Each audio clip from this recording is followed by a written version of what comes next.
Welcome to my channel, and today we are doing a deck tech on Omnath Locus of Creations. Let's get into what this card does. When Omnath enters the battlefield, it's going to draw you a card. Then it's going to have 3 different landfall effects. The first one's going to net you 4 life, the second one's going to net you 4 mana, and the third one is going to deal 4 damage to each of our opponents. The goal of this deck is to activate that third ability as much as possible, gaining us an 8 life differential. They're going to lose 4, we're going to gain 4, and then we're going to earthquake everyone down. And then we're just going to gain landfall value while we're doing that.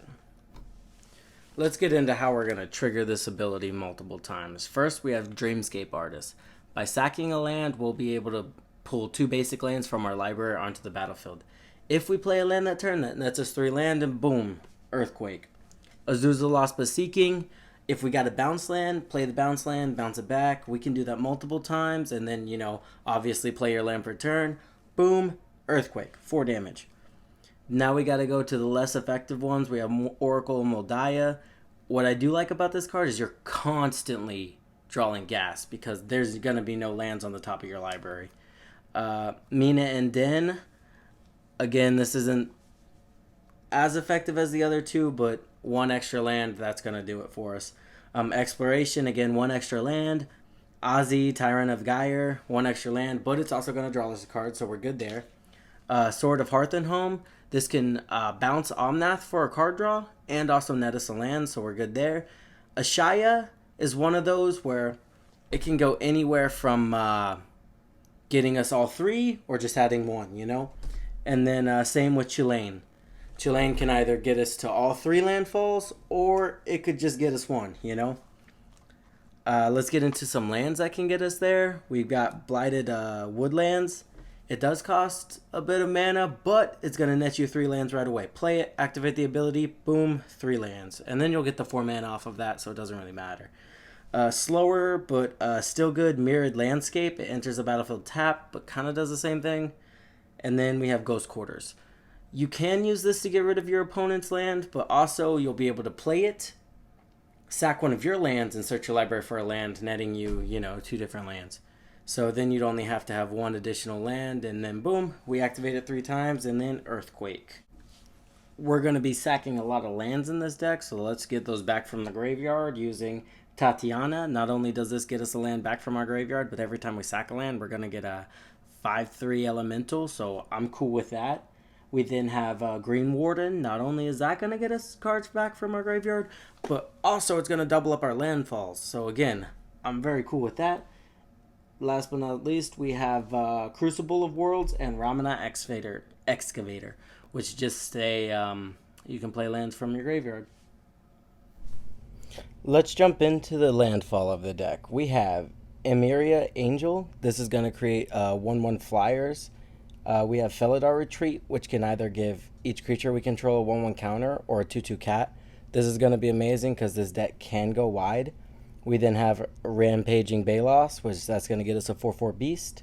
Avenger of Zendikar, that's going to get us a whole lot of 0/1 plant tokens that will be buffed up eventually after we just keep dropping lands. We have Tireless Provisioner.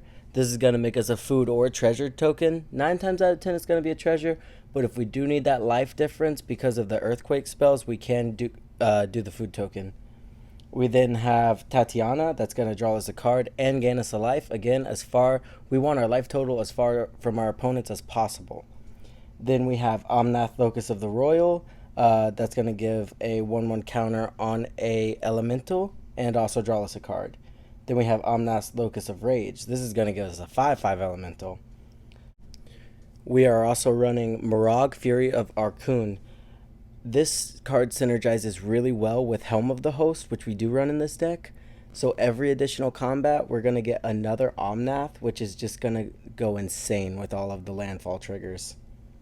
Finally, we have Angelic Accord and Blossoming Bogbeast. These aren't exactly landfalls, but they do trigger on life gain, which is Omnath's first ability, so I did include them in the section. Alright, let's talk about some standard ramp we run in the deck. We are running 3 Visits, Farseek, and Nature's Lore. These can all search for the triomes, which is going to be really helpful in color fixing. We're then running Secure Tri-Builder and Rampant Growth. Again, pretty standard, but it's got to be said. Moving on to card draw, we have Esper Sentinel, Orin Frostfang. I will continue to run this in creature heavy decks. The Great Henge, Sylvan Library. This pairs really well with your commander because you're going to be constantly gaining life, so you'll be able to pay that 8 life to keep the 2 cards every time. Elemental Bond, again, creature heavy deck, higher power. This is a must include. Rishkar's Expertise. The value I get off this card every time I play it is amazing. It needs to be ran more. Greater Good. Any token deck that has green in it, I throw Greater Good in there, especially when you have the ability to create creatures with high power. Then Well of Lost Streams. This pairs really good with Omnath because if you drop 1 land, you gain 4 life, and then your next land, you gain 4 mana, so you can basically drop 2 lands and draw 4 cards. So that's pretty cool. Alright, up next we've got removal. We are running Path to Exile, Swords to Plowshare, Bane of Progress. This card will get rid of all the treasure tokens and become very massive doing it. Beast Within gets rid of any permanent. Gotta like that. Reclamation Sage, Terror of the Peaks with all the tokens we're going to be creating. Terror of the Peaks is going to be doing a lot of damage. And then Ugin, just for that, insurance to get rid of anything we need to. Okay, finishing off removal, we are running Squall Line, which is going to deal damage to every opponent and off all flying creatures, which is pretty good because we're not going to be running that much flying creatures. We are then running Hurricane, which is basically the same thing. Then Earthquake, that does get rid of all of the non-flying creatures, but hopefully we're trying to end the game out when we cast it. And then Rolling Earthquake, that just gets rid of all creatures. I mean, unless someone's running Horsemanship. Okay, getting into the miscellaneous stuff of the deck, we're running Rada, Heart of Keld, Courser of Krufix, and Sinsai's Divining Top. Like Oracle of Moldiah, these are going to let us cast land cards from the top of our library, while Sinsai's Divining Top is going to let us dig to put lands on top of our library. That way we are always drawing gas. We are also running Living Twister to bounce any lands back. That way we can hit all of our landfall triggers. Asceticism for a little bit of protection. If we do kill Omnath with an Earthquake spell, we can regenerate it. Lightning Greaves just for protection. And then Vigor. Vigor will die when you cast an Earthquake spell, but all of your other creatures will survive with a shit ton of 1/1 counters. You can win the game off that alone. Speaking of game ending, we are also running Kamal, Heart of Krosa. This is going to pump our whole team and we can reanimate some lands. And then Giselle of Gold Knight. This is going to prevent us from taking damage from the earthquakes or as much damage. And it's also going to make the earthquakes deal double damage to our opponents. So that's pretty cool. We do run Sword of Feast and Famine in the deck. Just, to untap all our lands. It's kind of like an extra turn, but not really.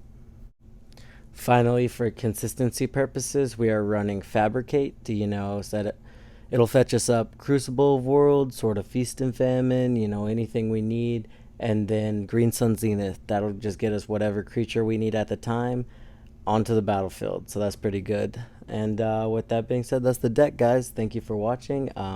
Like and subscribe if you enjoyed, and there will be more on the way.